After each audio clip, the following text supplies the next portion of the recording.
എൻ്റെ എല്ലാ പ്രേക്ഷകർക്കും ഇൻഫിനിറ്റി സ്റ്റോറീസിൻ്റെ പുതിയൊരു വീഡിയോയിലേക്ക് സ്വാഗതം.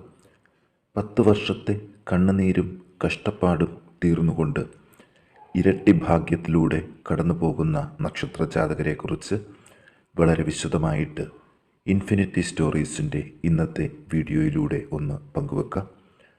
ജൂൺ മാസത്തിൽ ആരംഭിക്കുന്ന സൗഭാഗ്യങ്ങൾ ഇവർക്ക് വളരെ വിലപ്പെട്ട ദിവസങ്ങളാണ് വരുന്നത്. കൂടുതൽ കാര്യങ്ങൾ ഇൻഫിനിറ്റി സ്റ്റോറീസിൻ്റെ ഈ വീഡിയോയിലൂടെ പങ്കുവെക്കും മുമ്പ് എൻ്റെ പ്രിയ പ്രേക്ഷകരെ, നിങ്ങൾ ഇതുവരെ എൻ്റെ ചാനൽ സബ്സ്ക്രൈബ് ചെയ്തിട്ടില്ലെങ്കിൽ ദയവായിട്ട് എൻ്റെ ചാനൽ ഒന്ന് സബ്സ്ക്രൈബ് ചെയ്യുക. അതോടൊപ്പം തന്നെ എൻ്റെ പുതിയ വീഡിയോകളൊക്കെ നിങ്ങൾക്ക് നോട്ടിഫിക്കേഷനായിട്ട് ലഭിക്കാൻ വേണ്ടിയിട്ട് ബെൽ ഐക്കൺ കൂടി പ്രസ് ചെയ്യണം. വീഡിയോ കണ്ടതിന് ശേഷം നിങ്ങളുടെ വിലയേറിയ അഭിപ്രായങ്ങൾ കമൻറ്റ് ബോക്സിൽ ഒന്ന് രേഖപ്പെടുത്താനും വീഡിയോ ലൈക്ക് ചെയ്യാനും മറക്കാതെ ഇരിക്കുക. എൻ്റെ എല്ലാ പ്രേക്ഷകർക്കും ഇൻഫിനിറ്റി സ്റ്റോറീസിൻ്റെ ഈ പുതിയ വീഡിയോയിലേക്ക് ഒരിക്കൽ കൂടി സ്വാഗതം. നമുക്ക് മേടം രാശിയിൽ പിറന്ന അശ്വതി, ഭരണി, കാർത്തിക നക്ഷത്ര ജാതകർക്ക് ജൂൺ മാസത്തിലെ നക്ഷത്രഫലം എങ്ങനെയാണ് എന്നൊന്ന് നോക്കാം. വരും മാസത്തിൽ ഈശ്വരാനുഗ്രഹം കാണുന്നുണ്ട്. ഗുരുവിൻ്റെയും സർപ്പത്തിൻ്റെയും ബുധൻ്റെയും അനുഗ്രഹം ഇവർക്ക് വളരെ ഗുണം ചെയ്യുന്ന സമയമാണ്. വാഹനം വാങ്ങാനും ഗൃഹം നന്നാക്കാനും സർക്കാർ സർവീസിൽ പ്രമോഷൻ ലഭിക്കാനും സാധ്യതയുണ്ട്. ചിലവുകൾ കൂടുമെങ്കിലും അത് നിയന്ത്രിക്കാനും കഴിയും. വൈറൽ പനി, അലർജി, രക്തരോഗങ്ങൾ എന്നിവയ്ക്ക് സാധ്യതയുള്ളൊരു സമയമാണ് വരുന്നത്. ആരോഗ്യകാര്യം പ്രത്യേകം ശ്രദ്ധിക്കണം. വിദ്യാർത്ഥികൾക്ക് പൊതുവെ സമയം ഉത്തമം. സൂര്യബുധ ബന്ധം ഉള്ളതുകൊണ്ട് തൊഴിലിൽ താങ്ങും തണലും ലഭിക്കാൻ ഭാഗ്യം കാണുന്നുണ്ട്. തർക്കങ്ങളും വഴക്കുകളും വരുമെങ്കിലും അത് മറ്റുള്ള ആളുടെ ഇടപെടൽ മൂലം പരിഹരിക്കും. ശുക്ര, ശനി, ചൊവ്വ ദൃഷ്ടി യാത്രകളിൽ കൂടുതൽ ഗുണങ്ങൾ സമ്മാനിക്കും. സന്താന ഭാഗ്യം, ആയുസ്, രോഗമുക്തി, കടമുക്തി എന്നിവയ്ക്കെല്ലാം ഏറെ ആശ്വാസമുള്ള കാലഘട്ടമാണ്. 40 വയസ്സ് കഴിഞ്ഞവർക്ക് പൊതുവെ തടസ്സങ്ങൾ മാറി ഐശ്വര്യം ലഭിക്കും. ഈ കൂറുകാർ നവഗ്രഹ മോതിരം അണിയുന്നത് നല്ലതാണ്. ക്ഷേത്ര ദർശനം, സ്വദേശ വിദേശ യാത്ര, കൃഷി വഴി ആദായലബ്ധി എന്നിവയ്ക്കെല്ലാം അനുകൂല കാലമാണ്. മേടക്കൂറിലെ അശ്വതി, ഭരണി, കാർത്തിക നക്ഷത്ര ജാതകർ ദോഷപരിഹാരമായിട്ട് വിഷ്ണു ശിവക്ഷേത്ര ദർശനം, കുടുംബദേവതാ പ്രീതി, സർപ്പത്തിന് പ്രത്യേക പൂജകൾ എന്നിവ നടത്തുന്നത് നല്ലതാണ്. ഇനി ഇടവക്കൂറിൽ കാർത്തിക, രോഹിണി, മകയിരം നക്ഷത്ര ജാതകരെ കുറിച്ച് നോക്കാം. പൊതുകാര്യങ്ങൾക്ക് നേതൃത്വം കൊടുക്കാനും അത് വിജയിപ്പിക്കാനും സാധിക്കും. ശത്രുക്കളിൽ നിന്നും മിത്രങ്ങളിൽ നിന്നും ആനുകൂല്യം പ്രതീക്ഷിക്കാം. ലാഭത്തിൽ ഭൂമി വാങ്ങാൻ അവസരം കാണുന്നുണ്ട്. വ്യാഴൻ അനുകൂലമാണ്. ചില കാര്യങ്ങളിൽ അത് പ്രതീക്ഷിക്കുന്നതിൻ്റെ ഇരട്ടി ഫലം ലഭിക്കുന്നതാണ്. കലാകായിക സാംസ്കാരിക രംഗത്ത് പ്രവർത്തിക്കുന്നവർക്ക് പൊതുവെ സമയദോഷം ഇല്ല. അധികാരം വർദ്ധിക്കും. ചിലർക്ക് സ്ഥാനചലനത്തിന് അവസരം ഉണ്ടാകും. ബന്ധുക്കളിൽ നിന്നും പൊതുവെ മധ്യമസുഖം ലഭിക്കും. കാർഷിക രംഗം, ഹോട്ടൽ രംഗം എന്നിവയിൽ പ്രവർത്തിക്കുന്നവർക്ക് സമയം ഗുണകരമാണ്. ആദരവും അംഗീകാരവും ലഭിക്കും. ഗൃഹസുഖം കൂടുതലായിട്ട് ലഭിക്കും. സ്ത്രീകൾക്കുള്ള ഉദരരോഗ സാധ്യതകൾ മാറിത്തുടങ്ങും. വായ്പ പ്രതീക്ഷിക്കുന്ന രീതിയിൽ ലഭിക്കും. സന്താനങ്ങൾക്ക് വിദേശവാസം കാണുന്നുണ്ട്. അവരെപ്പറ്റി ചിന്തിച്ച് വെറുതെ വിഷമിക്കരുത്. ഏകാന്തത അനുഭവിക്കാൻ സാധ്യത കാണുന്നു. ഗൃഹത്തിൽ മംഗളകർമ്മത്തിനുള്ള ചുറ്റുപാടുകൾ ഒരുങ്ങും. പിണങ്ങിപ്പോയവരോ അകന്നുപോയവരോ അടുക്കാൻ സാധ്യതയുണ്ട്. വാഹനത്തിൽ നിന്നും നേട്ടം ഉണ്ടാകും. എത്ര ശ്രമിച്ചാലും ചിലവ് നിയന്ത്രിക്കാൻ സാധിക്കില്ല. വിദേശ തൊഴിൽ ചെയ്യുന്നവർ പണം ഇടപാടിൽ പ്രത്യേകം ശ്രദ്ധിക്കണം.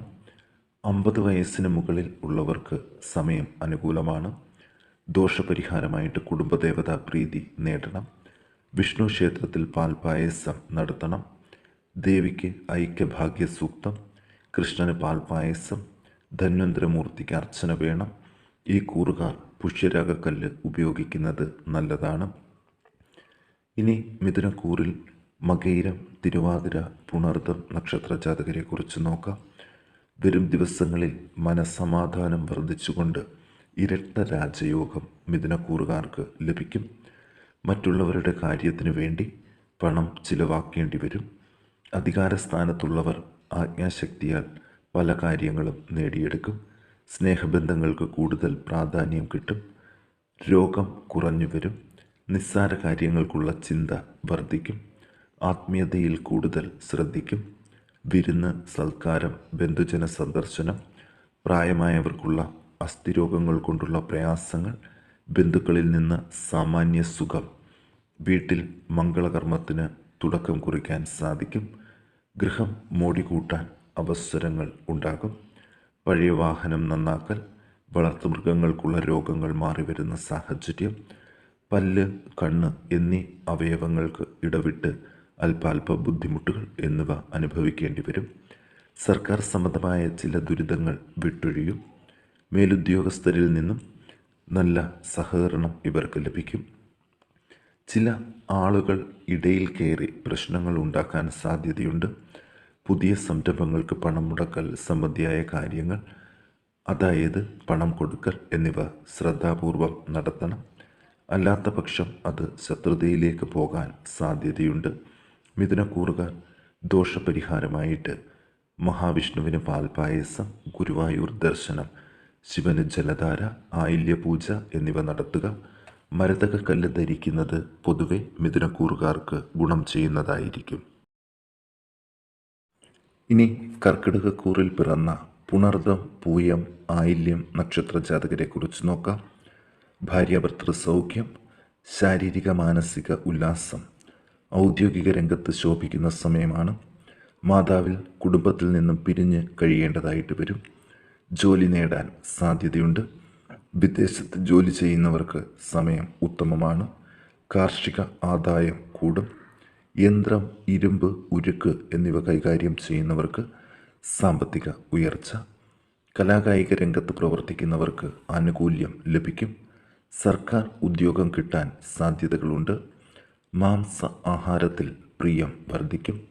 സന്താന സൗഭാഗ്യം പ്രതീക്ഷിക്കുന്ന യുവമിഥുനങ്ങളുടെ ആഗ്രഹം സാധിക്കും.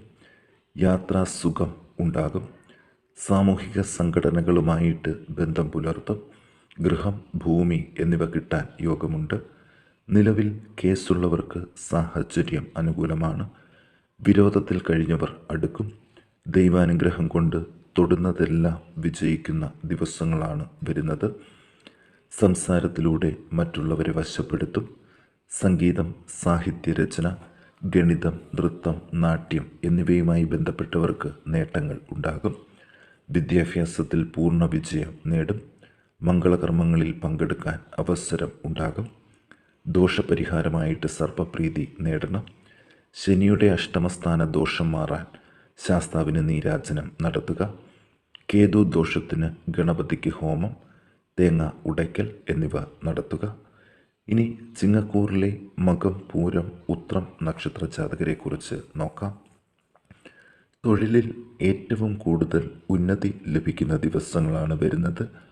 മേലുദ്യോഗസ്ഥരുടെയും ബന്ധുക്കളുടെയും സഹായം, പല പ്രകാരത്തിലുള്ള ഐശ്വര്യം, ആഭരണം, വസ്ത്രം എന്നിവ ലഭിക്കുന്ന ദിവസങ്ങളാണ് ഇവരെ കാത്തിരിക്കുന്നത്. എല്ലാ കാര്യങ്ങളും സമർത്ഥമായിട്ടും ബുദ്ധിപരമായിട്ടും കൈകാര്യം ചെയ്യാൻ ദൈവ അനുഗ്രഹം ഉണ്ടാകും. വിദേശത്ത് കമ്പനി, വ്യവസായം എന്നിവ നടത്തുന്നവർ ധനം മുടക്കി തൊഴിൽ പുഷ്ടിപ്പെടുത്തുന്ന സമയമാണ് വരുന്നത്. സഹോദരങ്ങൾക്കും നല്ല സമയമാണ്. ബന്ധുക്കളാൽ നിന്ദിക്കപ്പെട്ടവർക്ക് ആ അവസ്ഥയിൽ നിന്നും മോചനം പ്രതീക്ഷിക്കാം. വരും സമയങ്ങളിൽ മാംസ ആഹാരത്തിൽ പ്രിയം വർദ്ധിക്കും. വാദസംബന്ധമായ അസുഖങ്ങൾക്ക് ശമനം കണ്ടു തുടങ്ങും. മംഗളകർമ്മങ്ങൾ നടത്തുവാൻ സാധ്യത ഏറെ കൂടി വരികയാണ്. കുടുംബത്തിലൊരു വിവാഹയോഗവും ഈ സമയത്ത് കാണുന്നുണ്ട്. സുഹൃത്ത് ബന്ധം പുഷ്ടിപ്പെടാനുള്ള എല്ലാ സാധ്യതകളും ഉണ്ട്. സർക്കാരിൽ നിന്നും ചില അപ്രതീക്ഷിത സമ്മാനങ്ങളോ അനുമോദനങ്ങളോ ജൂൺ മാസത്തിൽ തേടിവരും. നിക്ഷേപം വഴി ധനാഗമം അനുഭവിക്കാൻ യോഗമുണ്ട്. അവ ലഭിക്കാനുള്ള ഭാഗ്യവും അനുകൂല അവസ്ഥയും കാണപ്പെടുന്നു. പൊതുവെ ദേഷ്യ സ്വഭാവം ഇനി അങ്ങോട്ടുള്ള ദിവസങ്ങളിൽ കുറഞ്ഞിരിക്കും. ഭക്ഷണത്തിൽ പ്രത്യേക ശ്രദ്ധ വേണം. എല്ലാത്തിനും ദൈവാധീനത്താൽ മാറ്റം കണ്ടു തുടങ്ങും. ഇവർ ദോഷപരിഹാരമായിട്ട് ശിവക്ഷേത്രത്തിൽ ദർശനം, സർപ്പദേവതകൾക്ക് വഴിപാടുകൾ എന്നിവ നടത്തണം. ഗുരുവായൂർ ദർശനം, മണ്ണാറശാല ദർശനം എന്നിവയും ചിങ്ങക്കൂറുകാർക്ക് ഗുണം ചെയ്യുന്നതായിരിക്കും.